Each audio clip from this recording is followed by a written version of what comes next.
தமிழ்நாட்டில் தமிழர்கள் அதிகம் வாழும் பகுதியில் தெலுங்கில் பிரச்சாரம் செய்த அமமுகவினர் ஒன்றும் புரியாமல் திகைத்து போன பொதுமக்கள். விருதுநகர் மாவட்டம் ராஜபாளையம் அருகே உள்ள கிராம பகுதியில் சாத்து சட்டமன்ற தொகுதிக்குட்பட்ட பகுதியில் அமமுக சாத்து சட்டமன்ற உறுப்பினர் ராஜவர்மன் குக்கர் சின்னத்தில் வாக்கு சேகரித்த பொழுது மாவட்ட மகளிரணி பொறுப்பாளர் பத்மா கண்ணன் தெலுங்கில் வாக்கு சேகரித்தார். அனைத்து மொழி பேசக்கூடிய மக்கள் கூடியிருக்கும் இடத்தில் தெலுங்கில் வாக்கு சேகரித்தது உடன் இருந்த மற்ற சமுதாய பொதுமக்களிடையே முகம் சுழிக்க வைத்தது என்னவென்று புரியாமலே வேடிக்கை பார்த்துக் கொண்டிருந்தனர்.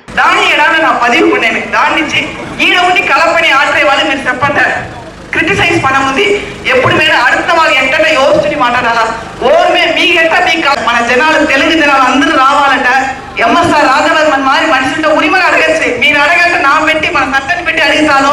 ఈ అన్న మీ ఇంటి బిడగ చేసి నా వేరే ఎవరో కాదు, నా పెట్టింది నా పెళ్లి చేసి వచ్చిన సర్టిఫికేట్ కెమికల్ అయిన కోడలుగా నానే మా బిల్డింగ్ ఎప్పుడే తెరిచిగా ఉండే మీకు నా ఉరిమని నా చేసి చేయడంలో ఉండాలి.